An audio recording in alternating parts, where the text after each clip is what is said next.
안녕하세요. 저는 베이스 바리톤 김대호입니다. 지금 오스트리아 그라츠 극장에서 솔리스트로 활동하고 있습니다.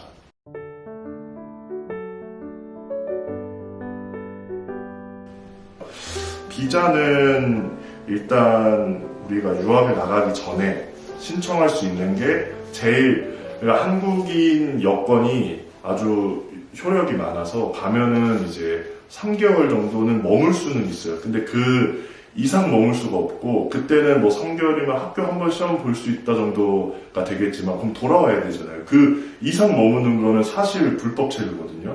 그거는 사실 굉장히 추후에 문제가 일어날 수 있어요.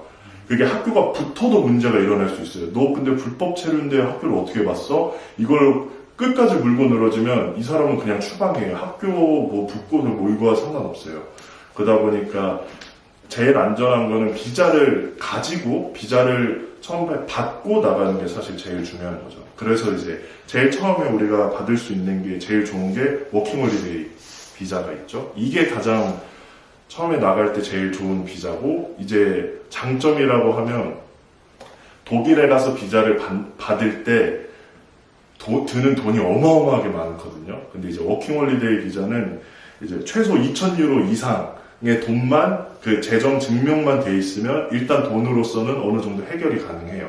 거기에 뭐 그 1년 동안 보장이 되는 보험을 들어야 하고, 그거는 저 때는 1년 동안 해가지고 한 70만 원 정도 냈었던 것 같아요. 동부화재 들었던 것 같은데, 그러니까 워킹홀리데이 비자를 받으려고 하면은 딱 몇 개 나오더라고요. 거기에서 하나 골라서 그냥 비자를 준비하시면 되고, 보험을 그렇게 하시면 되고, 네, 중요한 거는 워킹홀리데이 비자는 만 30세 이하만 가능하다는 점. 네, 그리고 워킹홀리데이는 최대 1년입니다. 그 이상은 거기에 가셔서 다른 비자로 변경하셔야 돼요. 네, 그래서 그 다음 이제 바꿔야 할 때, 그때 이제 그 다음 바꿔야 할 때 그 비자도 한번 볼게요. 우리가 이제 크게 두 가지 정도 있어요. 어학 비자가 있고 유학 준비 비자가 있죠. 그러니까 이제 뭐 유학 준비 비자나 뭐 학교 준비 비자 뭐 이렇게도 불리기도 하고, 이 두 개가 비슷하면서 조금 달라요. 근데 어학 비자 같은 경우는 그 비자청에서 너가 어학 비자를 신청했으니까 어학원을 다니는 거를 증명해서 라는 그게 들거든요. 근데 뭐 학교를 준비하는데 내가 어학원 잘 다닐 거고 그게 대해서 문제가 되지 않으면 뭐 상관이 없어요. 근데 사실 어학 비자만 걸어두고 어학 안 하고 그냥 혼자 스스로 하고 나는 그냥 유지하려고 이 비자를 했다 하면은 이 어학 비자가 사실 어려울 수 있어요. 왜냐면 그 증명이 안 돼서 비자청에서 거절할 수도 있거든요. 그러면 다른 비자를 받아야 하는 거죠. 그러면은 학생 준비 비자를 받아야 하는 거죠. 이거는 무슨 비자와 상관없이 최대 2년까지 받는 걸로 알고 있어요. 그래서 최대 2년이고, 사실 그 이후에, 그러니까 우리가 뭐 워킹홀리데이 1년 해서 이거 해가지고 최대한 3년 정도인데, 이때 동안 학교가 이제 되는 게 제일 최선의 방법이죠. 이후로 안 되면 이제 임시 비자로 연장을 하는 방법들이 있어요. 그래가지고 그 임시 비자 같은 경우는 이제 학교를 시험을 이제 서류를 내면 이제 학교에서 아일라동이라고 초대장 같은 걸 보내줘요. 뭐 몇 년 몇 월 며칠 몇 시에 우리가 너 입학 시험이 있을 거다라는 이제 서류를 거기 학교에서 보내주는데, 그거를 가지고 있으면 일단 얘가 독일에 있어야 하는 이유가 있기 때문에 거기에서 비자청에서 임시 비자를 줄 수 있죠. 이거는 이제 3개월씩 해서 제가 만나봤던 친구들 중에는 그 임시 비자로 계속 연장해서 뭐 1년이 넘어가면서 임시 비자로 계속 이제 보면서 했었던 친구들이 또 있어요. 그렇게 이제, 네. 학교에서요? 그 학교에서. 네. 이게, 그러니까 한 학교를 보는 게 아니라 여러 학교를 사실 보는 거라서, 그리고 독일 같은 경우는 학교 시험이 최대 2번으로 제한이 돼 있거든요. 그러니까 같은 과를 2번 봤는데 2번 떨어졌다. 그럼 그 학교의 그 과는 못 봐요. 그게 기록에 있어요. 이미 처음에 학교 지원 신청서를 쓸 때 당신 여기에 시험 본 적 있나요? 이거를 체크하는 부분이 있어요.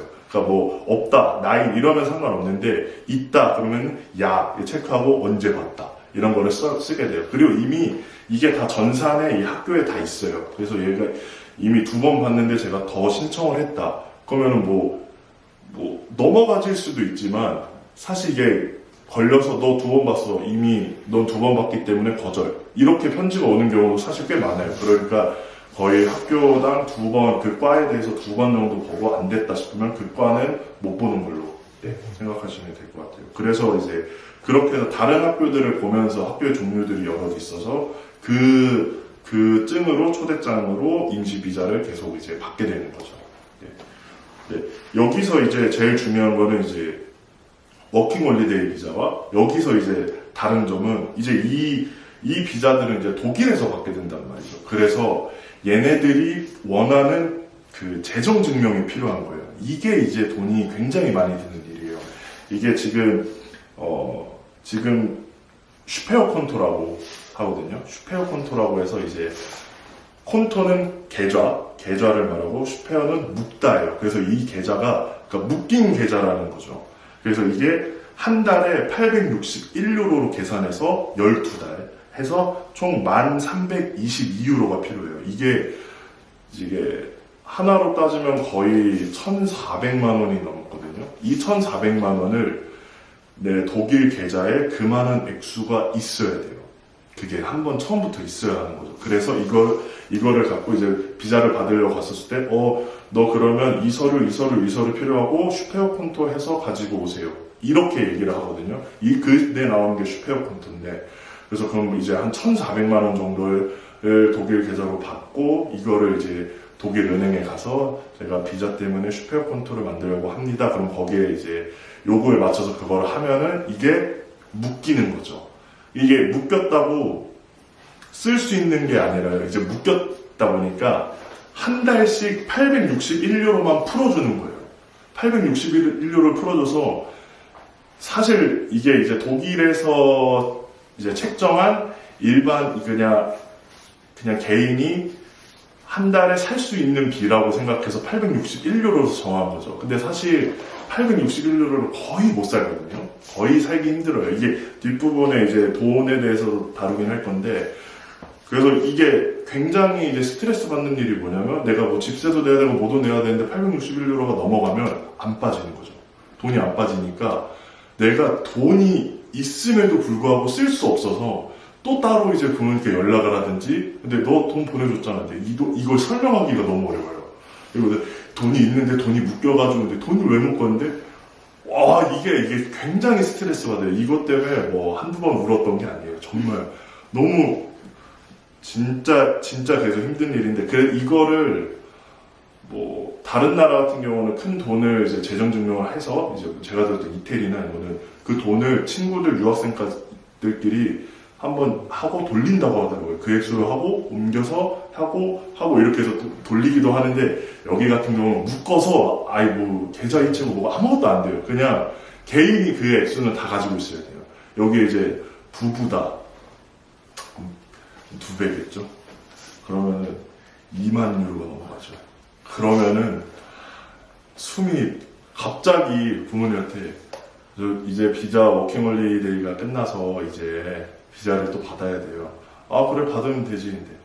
네, 엄마 한 500만 원 좀 들 것 같아요. 이거를 갑자기 보내주실 수 있는 거 뭐 보내줄게 했는데 이거 진짜 쉽지 않거든요. 근데 이게 1년이에요. 1년 들어가는 비용이니까 이게 진짜 좀 스트레스 받는 일이에요. 그래서 하여튼 돈은 이 정도 든다라는 거. 그 다음에 이제 워킹 홀리데이 비자는 아까 이제 동거하지나 뭐 이런 걸로 해서 한국에서 들어서 1년이면 끝났어요. 이제 거기서 보험을 또 들어야 되거든요. 거기에서의 보험료는 또 만만치 않아요.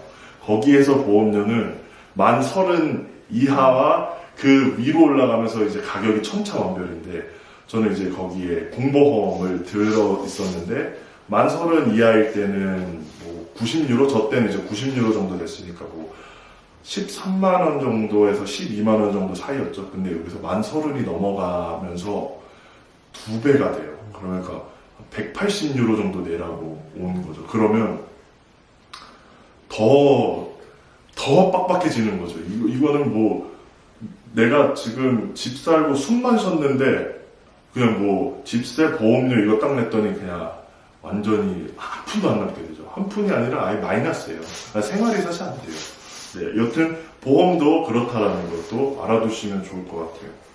네, 그렇겠습니다. 그리고 음대를 이제 감사하게 이제 시험을 봤는데 합격을 하셨으면 꼭 학생 비자로 변경을 하셔야 돼요. 그 독일은 근데 내가 비자가 남아 있으니까 뭐 이걸로 그냥 뭐 학교 다니면 되지 않나? 라고 생각하실 수도 있는데 그 독일은 각자 모든 신분에 맞춰서 그 비자를 바꿔줘야 돼요. 이건 아마 어느 나라나 사실 마찬가지일 텐데 학생이 되시면 학생 비자로 꼭 바꾸셔야 한다는 거. 네. 근데 이것도 이제 똑같이 들어요. 슈페어 콘토라고 해서 아까 그 돈은 계속 들어요. 이게 왜냐면 제가 학생 비자는 어디서 돈을 버는 개념이 아니다 보니까 항상 그거는 돈이 들게 돼 있는 거죠. 네, 그렇습니다. 그래서 비자는 이 정도 이렇게 있을 것 같아요. 그 다음에 이제 제일 중요한 매달 이제 지출에 대해서 한번 알아볼 건데 돈이 이제 얼마나 들까?